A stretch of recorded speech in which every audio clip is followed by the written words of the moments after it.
आज हम आप लोगों को कोशिका अथवा सेल के अंतर्गत कोशिका क्या है यानी कोशिका की परिभाषा, कोशिका की खोज कैसे हुई, किसने की, कब की और कोशिका का आकार तथा कोशिका की आकृति तथा किस जीव में कितनी कोशिकाएं पाई जाती हैं, इन सब चीज़ों के बारे में बताएंगे। तो चलिए शुरू करते हैं। सबसे पहले जानते हैं कि कोशिका क्या है। तो कोशिका जीवों की संरचनात्मक व क्रियात्मक इकाई है, अथवा हम इसे ऐसे भी कह सकते हैं कि जीवधारियों का शरीर बहुत से छोटे छोटे कोष्ठों से मिलकर बना होता है। छोटे छोटे कोष्ठों से, इन्हीं कोष्ठों को कोशिका अथवा सेल कहा जाता है। अब जीवधारियों का मतलब है कि पेड़ पौधे व जंतु। जीवधारियों का क्या मतलब हुआ? पेड़ पौधे व जंतु। तो ये सभी जीवधारी हो गए। अब इन सब का शरीर कैसे बना है? कोशिकाओं से मिलकर बना होता है। लेकिन कुछ सूक्ष्म जीवों को छोड़ करके, कुछ सूक्ष्म जीव ऐसे होते हैं उनको छोड़कर से समस्त जीवों का शरीर कोशिकाओं से मिलकर बना होता है। इस प्रकार से हम कह सकते हैं कि संसार में अलग अलग तरीके के जीव पाए जाते हैं जो एक दूसरे से भिन्न भिन्न होते हैं, अलग अलग होते हैं, लेकिन उनके शरीर बहुत से छोटी छोटी इकाइयों से मिलकर बने होते हैं और इन्हीं इकाइयों को कोशिकाएं कहा जाता है अथवा सेल्स कहा जाता है। इतने से ही कॉम्पिटिटिव एग्जाम्स में एक प्रश्न पूछा जाता है, जैसे प्रत्येक जीवधारी की सूक्ष्मतम संरचनात्मक इकाई है, और 4 ऑप्शन दिए गए हैं: कोशिका, माइटोकॉन्ड्रिया, राइबोसोम, केंद्रक। तो सबसे सूक्ष्मतम इकाई क्या होगी? कोशिका अथवा सेल होगी। हम बता देंगे सबसे छोटी इकाई कोशिका होती है। सेल या कोशिका शब्द की उत्पत्ति लैटिन भाषा के सेलुला शब्द से हुई। सेल अथवा कोशिका शब्द की उत्पत्ति किससे हुई है? लैटिन भाषा के सेलुला शब्द से हुई है, जिसका अर्थ है एक कोष्ठक या एक कोठरी। प्रश्न पूछा जाए कि कोशिका की उत्पत्ति किस भाषा के शब्द से हुई है, तो बताएंगे लैटिन भाषा के शब्द से। और लैटिन भाषा का शब्द कौन सा था? तो सेलुला था, सेलुला। चलिए जानते हैं कि कोशिका की खोज किसने की, कैसे की और कब की। तो इंग्लैंड के वैज्ञानिक रॉबर्ट हुक ने सन 1665 ईस्वी में कार्क की पतली काट में कोशिका की खोज की थी। तो ये जो वैज्ञानिक थे रॉबर्ट हुक, ये अपना कोई प्रयोग कर रहे थे और प्रयोग करते समय इन्होंने बोतल में लगी हुई कार्क को देखा। जो बोतल होता है उसके ढक्कन की जगह पर कार्क लगी हुई थी। तो उस कार्क को देखा इन्होंने, इनके मन में विचार आया कि इसको काट कर देखा जाए। तो इन्होंने उस कार्क के टुकड़े को अनुप्रस्थ काटा और काट करके सूक्ष्मदर्शी में देखा। तो देखने से इन्हें मधुमक्खी के छत्ते जैसी संरचनाएं दिखाई दी। जब इन्होंने उस कार्क के टुकड़े को सूक्ष्मदर्शी में देखा तो मधुमक्खी का छत्ता जैसे होता है, उसमें कोष्ठक छोटे छोटे होते हैं, बिल्कुल मधुमक्खी के छत्ते जैसे छोटे छोटे कोष्ठक दिखाई दिए इनको। तो उन्हीं कोष्ठकों को इन्होंने क्या कहा, रॉबर्ट हुक ने, कि ये कोशिका हैं अथवा सेल नाम दिया। इसीलिए इनको खोज का श्रेय इन्हीं को जाता है। वास्तव में देखा जाए तो रॉबर्ट हुक ने कार्क के मृत या डेड कोशिकाओं का अध्ययन किया था, क्योंकि कार्क का जो टुकड़ा था उसमें कोशिकाएं मर चुकी थीं, उनका अध्ययन किया था। अब यहाँ से भी एक प्रश्न पूछा जाता है कि कोशिका की खोज की थी, फिर 4 ऑप्शन दिए होंगे: Robert Hooke, Altmann, Robert Brown, Singer या कोई और वैज्ञानिक लिख सकते हैं। तो कोशिका की खोज किसने की थी?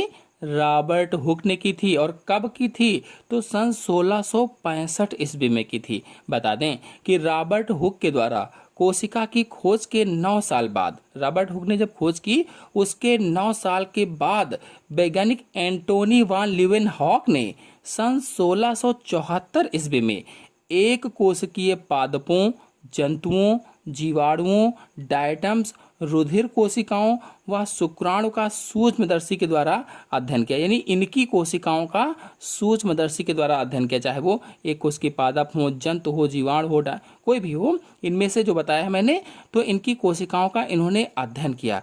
और इनमें से यदि जीवाणु की बात की जाए अथवा बैक्टीरिया की बात की जाए तो एंटोनी वान लीeuwenhoek ने उन्नत प्रकार की सूक्ष्मदर्शी के द्वारा पहली बार बैक्टीरिया के रूप में मुक्त कोशिकाओं की खोज की थी। यानी एंटोनी वान लीवेनहॉक ने बैक्टीरिया के रूप में फ्री सेल का डिस्कवर किया था। इसके बाद मार्सेलो मेलपिघी व नेहमिया ग्रेवी ने अनेकों पादप कोशिकाओं और प्लांट सेल की स्टडी की। चलिए अब जानते हैं कि कोशिकाओं का आकार क्या होता है, यानी साइज ऑफ सेल के बारे में समझ लेते हैं। तो अधिकांश कोशिकाओं का व्यास जो होता है लगभग 0.1 माइक्रोन से म्यू लिखा, म्यू माने माइक्रोन, माइक्रोन से लेकर के 20 म्यू तक होता है। म्यू का मतलब होता है माइक्रोन। आपको बता दें कि 1 म्यू अथवा 1 माइक्रोन 1 मिलीमीटर का 1,000वां भाग होता है। 1 म्यू अथवा 1 माइक्रोन जो होता है ये 1 मिलीमीटर का 1,000वां भाग होता है, 1,000वां भाग। ये ध्यान रखेंगे आप लोग कि यहाँ पर अधिकांश कोशिकाओं का व्यास बताया गया है, अधिकांश, सभी कोशिकाओं का नहीं बताया गया है। यानी 0.1 म्यू से 20 म्यू तक अधिकांश कोशिकाओं का होता है। इसीलिए इन्हें केवल सूक्ष्मदर्शी के द्वारा ही देखा जा सकता है। आप लोगों को यहीं पर बताते चलें कि माइकोप्लाज्मा लैडलवाई नामक कोशिका, माइकोप्लाज्मा लैडलवाई नामक कोशिका सबसे छोटी कोशिका होती है, सबसे छोटी कोशिका। इसे प्लूरोनिमोनिया लाइक ऑर्गेनिज्म भी कहा जाता है। प्लूरोनिमोनिया लाइक ऑर्गेनिज्म अथवा शॉर्टकट में कहें तो PPLO के नाम से जाना जाता है।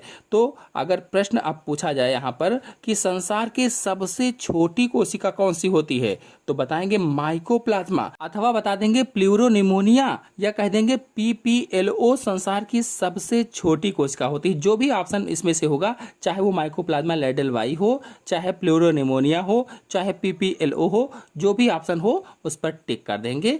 तो यदि प्लूरोनिमोनिया का पूछा जाए कि व्यास कितना होता है, कितनी लंबी कोशिका होती है, तो 0.1 माइक्रोन होती है, या कह लीजिए कि लगभग में 0.1 माइक्रोन से 0.3 माइक्रोन तक प्लूरोनिमोनिया का होता है सबसे छोटा। यदि माइकोप्लाज्मा को हटा दिया जाए, इसको छोड़ दिया जाए, तो अधिकतर कोशिकाएं 0.5 माइक्रोन से 20 माइक्रोन के व्यास वाली होती हैं, अधिकतर कोशिकाएं, अगर इसको हटा दिया जाए तो। और संसार की सबसे छोटी कोशिका तो आप जान गए।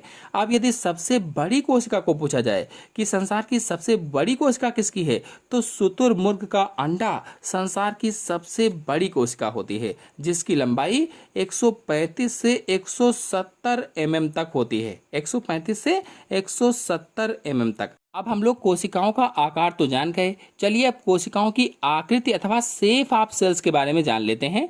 तो कोशिकाएं गोलाकार अथवा कह लीजिए कि वृत्ताकार, अंडाकार, लंबाकार, घनाकार, बेलनाकार, नालाकार, बहुभुजाकार, चपटी, तस्तरीनुमा आदि आकृतियों में पाई जाती हैं, आदि शेपों में पाई जाती हैं।